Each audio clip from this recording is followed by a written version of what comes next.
Halo Bang Bro, Jepang. Kita tahu semua negara ini punya tingkat disiplin yang tinggi dalam berbagai aspek kehidupan. Nah, mulai dari tata tertib, kerja keras, dan kepatuhan terhadap aturan. Negara ini tercermin dalam setiap aturan sekolah yang ada di Jepang. Suka atau tidak suka, senang atau tidak senang, bahkan jika peraturan itu menurut banyak orang aneh. Tapi, kalau sekolah sudah membuat aturan, maka siswa wajib ikut. Seperti masalah seragam sekolah. Di sebagian sekolah dasar, memang tidak diwajibkan persoalan seragam sekolah. Tapi saat sudah menginjak tingkat SMP atau SMA, wajib. Seragamnya itu dikenal dengan nama gakuran yang secara tradisional terdiri dari seragam gaya militer untuk anak laki-laki dan pakaian pelaut untuk anak perempuan. Namun meski sekarang sudah banyak sekolah yang menerapkan seragam tanpa gender, termasuk panjang rok juga diatur. Sampai saat ini panjang rok itu, yang diatur adalah sampai lutut. Toleransi yang diperbolehkan adalah 10 cm di atas lutut.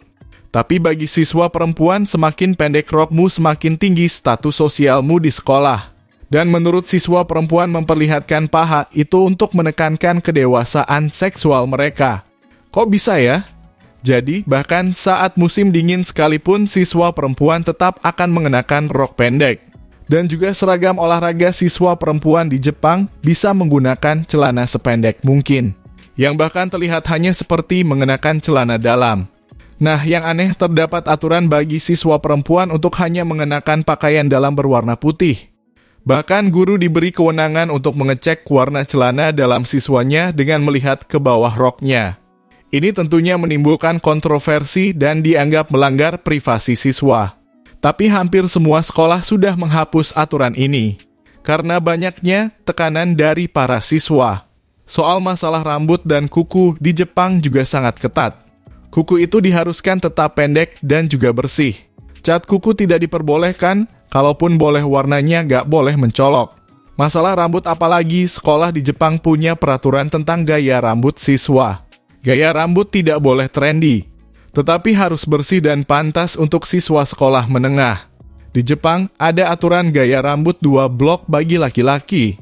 Dalam artian pendek di bagian belakang dan samping dan lebih panjang di bagian atas. Lalu bagi perempuan dilarang untuk menguncir rambutnya. Siswa juga tidak diperbolehkan mewarnai atau memutihkan rambut mereka. Warnanya harus natural.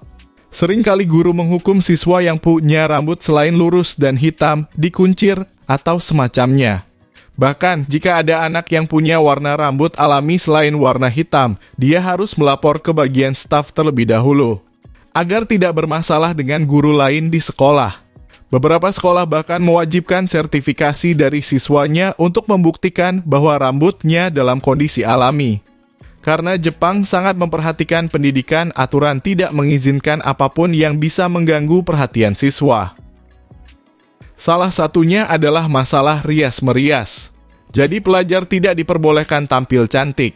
Riasan tebal seperti bibir merah, bulu mata panjang, eyeliner tebal, eyeshadow cerah, dan alis bedak tebal yang mencolok tidak diperbolehkan di sekolah. Siswa sebenarnya tidak dilarang untuk merias wajahnya, tapi dengan syarat siswa harus tampil dengan riasan yang sangat natural. Ada yang unik di sekolah Jepang. Siswa diberikan tugas membersihkan sekolahnya, termasuk membersihkan ruang kelas, lorong, dan kamar mandi. Bahkan di tingkat sekolah dasar juga melakukannya. Tradisi ini dikenal dengan nama Gakosji atau pembersihan sekolah. Tradisi akan dimulai setelah makan siang dan selama 20 menit. Setelah itu anak-anak dibebaskan untuk istirahat. Sebenarnya banyak yang salah mengartikan praktik ini kalau siswalah yang melakukan semua pekerjaan bersih-bersih. Itu tidak benar. Sekolah di Jepang tetap punya staf yang disebut yomusuji. Tugasnya banyak, tapi tugas utamanya pembersihan dan pemeliharaan. Tujuan siswa diberikan tugas membersihkan sekolah, agar dapat menanamkan nilai kebersihan mereka. Makanya jangan heran saat di Piala Dunia Qatar, supporter Jepang jadi sorotan, karena membersihkan sampah-sampah di stadion. Selain pendidikan akademik, pendidikan non-akademik juga jadi bagian terbesar dari sistem pendidikan Jepang. Khususnya di sekolah menengah pertama. Kegiatan ekstrakurikuler atau yang dikenal dengan bukatsudo juga sering diwajibkan di Jepang dan merupakan bagian besar dari kehidupan sosial remaja Jepang. Kegiatan ekstrakurikuler diyakini secara luas sebagai bagian penting dari pendidikan di Jepang dan siswa Jepang mencurahkan banyak waktu dan energi untuk klub tersebut. Klub ekstrakurikuler ini menuntut partisipasi setiap hari, baik sebelum dan sesudah kelas sekolah dan terkadang bahkan pada akhir pekan. Makanya banyak yang menilai kalau kegiatan ekstrakurikuler itu terlalu menyita waktu. Belum lagi masalah pendidikan akademik di mana juga sangat menyita waktu di sekolah menengah setiap jam pelajaran berdurasi 50 menit. Dengan hanya sedikit jeda antara jam pelajaran.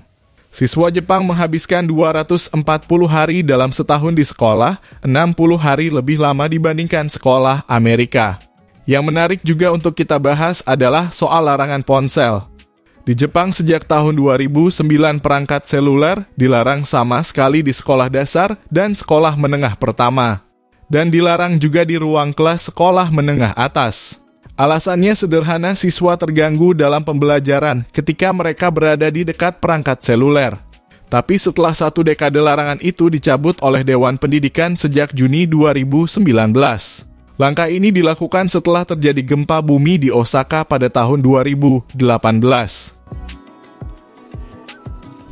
Di mana gempa tersebut terjadi pada jam-jam perjalanan di pagi hari. Larangan kemudian dicabut karena masalah keamanan, ditambah persetujuan kementerian ini muncul seiring melonjaknya penggunaan ponsel di sekolah menengah pertama dan banyak siswa yang pulang terlambat karena kegiatan ekstrakurikuler. Nah, baru pada tahun 2024 ini, larangan membawa ponsel mulai diberlakukan kembali. Siswa SMP dan SMA dilarang membawa ponsel ke ruang kelas mulai Januari 2024. Larangan bagi sekolah dasar dan sekolah khusus di Jepang mulai berlaku di April 2024. Yang unik dari sekolah di Jepang itu adalah soal skala penilaiannya. Pola ujian SD, SMP, dan SMA kurang lebih sama. Namun sampai pendidikan tingkat menengah, yaitu hingga sekolah menengah. Semua siswa lulus dalam ujian tersebut. Tak ada siswa yang gagal atau tertinggal di kelas yang sama. Semua siswa dipromosikan ke kelas berikutnya, terlepas dari kinerja mereka dalam ujian atau nilai apapun yang telah mereka peroleh. Semua kegiatan akademik dan pembelajaran diajarkan kepada siswa sekolah dasar dan menengah, dan semua siswa disuruh mengikuti ujian.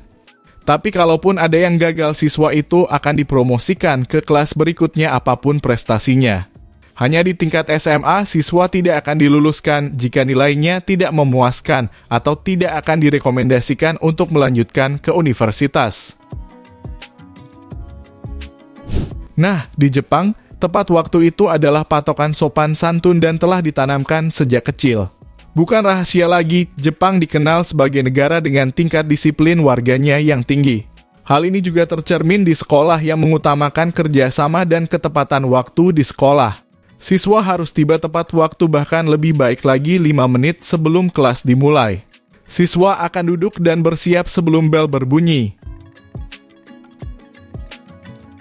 Di sekolah Jepang, kalian jangan pernah heran jika benda ini sering ditemui di sekolah Jepang, yang biasanya digantung di ruang guru. Benda ini dikenal dengan sasumata. Fungsinya adalah sebagai senjata pertahanan. Memang Jepang dikenal negara yang sangat aman, tingkat kejahatan dengan kekerasan termasuk yang terendah di dunia. Tapi setelah tragedi di tahun 2001 di Osaka di sekolah dasar Ikeda, seorang pria yang sakit jiwa mengamuk dengan pisau dapur, menewaskan 8 orang dan melukai 15 orang. Senjata ini mulai diperkenalkan di sekolah-sekolah dan diajarkan cara penggunaannya. Tapi yang paling penting di sekolah Jepang adalah salam hormat. Bagi orang Jepang, membungkuk adalah sesuatu yang mereka lakukan setiap hari dan ini adalah suatu keharusan. Di sekolah setiap siswa di kelasnya, apapun yang terjadi harus menyapa guru. Anak-anak membungkuk kepada gurunya dan mengucapkan selamat pagi di awal setiap hari sekolah. Bahkan tidak mungkin sebuah pertemuan kelas dimulai tanpa membungkuk secara formal. Nah, gimana Bang Bro? Apakah kalian tertarik ingin sekolah di Jepang? Kami sih sangat tertarik. Oke, itu dia pembahasan hari ini. Kami sudah membuat banyak sekali video tentang keunikan Jepang. Silakan ditonton video kami yang lain. Terima kasih sudah menonton. Jangan lupa like, comment, subscribe, serta sebarkan ke sahabat-sahabat kalian. Sampai ketemu di video selanjutnya.